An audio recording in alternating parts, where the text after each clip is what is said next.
মাদক আমরা তৈরি করি না, আমাদের পার্শ্ববর্তী দেশ থেকে সীমান্ত পেরিয়ে এখানে ঢুকছে। সীমান্তে আমাদের বিজিবি কাজ করছে, কোস্ট গার্ড কাজ করছে, তারপরও মাদক থামছে না। বাংলাদেশে দৈনিক 20 কোটি টাকার মাদক সেবন করা হয়, বছরে 7,300 কোটি টাকার মাদক সেবন করি। আর যারা মাদক সেবন করে তার শতকরা 80% তরুণ, স্কুল কলেজের ছাত্র বা ছাত্রী। আমরা মাদক ব্যবসায়ী কারবারির বিরুদ্ধে আমরা ঝাঁপিয়ে পড়ব যে কোনো মূল্যে। আমরা কাউকে ভয় করব না যে সারা দেশে মাদকে ছেয়ে গেছে।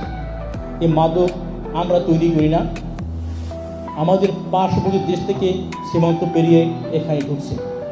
সীমান্তে আমাদের বিজিবি কাজ করছে, কোস্ট গার্ড কাজ করছে, ভিতরে আমরা পুলিশ, র্যাব আমরা নিয়মপুর কাজ করছি, তারপরও মাদক থামছে না। একটি পরিসংখ্যানে দেখা গেছে যারা মাদক ব্যবসা করে বা এতে জড়িত তার সংখ্যা 1,65,000, এটা পত্রিকায় এসছে। সেই হিসেবে আমি হিসাব করলাম, যদি আমাদের দেশে লোক সংখ্যা 17 কোটি হয় তাহলে প্রতি হাজারে একজন মাদক ব্যবসা করে। তা বাকি 999 জন আমরা ভালো মানুষ আছি। তা আমরা যদি 999 জন লোক রুখে দাঁড়াই তাহলে আমরা কি একজন মাদক ব্যবসায়ীকে গিরাতে পারবো না? অবশ্যই পারবো। আমরা যে তরুণ সমাজের নেতৃত্বের কারণে আমরা নূতন স্বাধীনতা পেয়েছি। আমরা 5ই আগস্ট সেই তরুণ সমাজকে আমরা কোনোভাবেই ব্যর্থ দিতে পারি না। তাদেরকে আমরা কোনোভাবেই মাদক আসক্ত হোক এটি অ্যালাউ করতে আমরা পারি না। আমরা সকলে মাদকের বিরুদ্ধে সোচ্চার হব।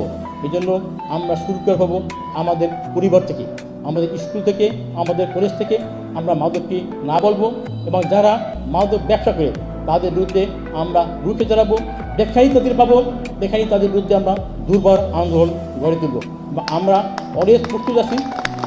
আপনারা যখন আমাদের কোনো খবর দেবেন আমরা মাদক ব্যবসায়ী কারবারির বিরুদ্ধে আমরা ঝাঁপিয়ে পড়ব যে কোনো মূল্যে। আমরা কাউকে ভয় করব না, শক্তিকে আমরা প্রভাব করব না। মাদক আমাদের সবচেয়ে বড় শত্রু, তাকে যে কোনো মূল্যে আমরা উৎসাহিত করব। বাংলাদেশে প্রতিদিন দৈনিক 20 কোটি টাকার মাদক সেবন করা হয়, তাতে বছরে 7,300 কোটি টাকার মাদক আমরা সেবন করি। আর যারা মাদক সেবন করে তার শতকরা 80% তরুণ। তরুণ মানে স্কুল কলেজের ছাত্র বা ছাত্রী। আর যারা মাদক সেবন করে তার মধ্যে 10% নারী। কিন্তু যারা মাদক ব্যবসা করে তার মধ্যে আবার নারীর সংখ্যা আরও অনেক বেশি। আমাদের কিন্তু অনেক নারী ব্যবসায়ী ধরা পড়ছে।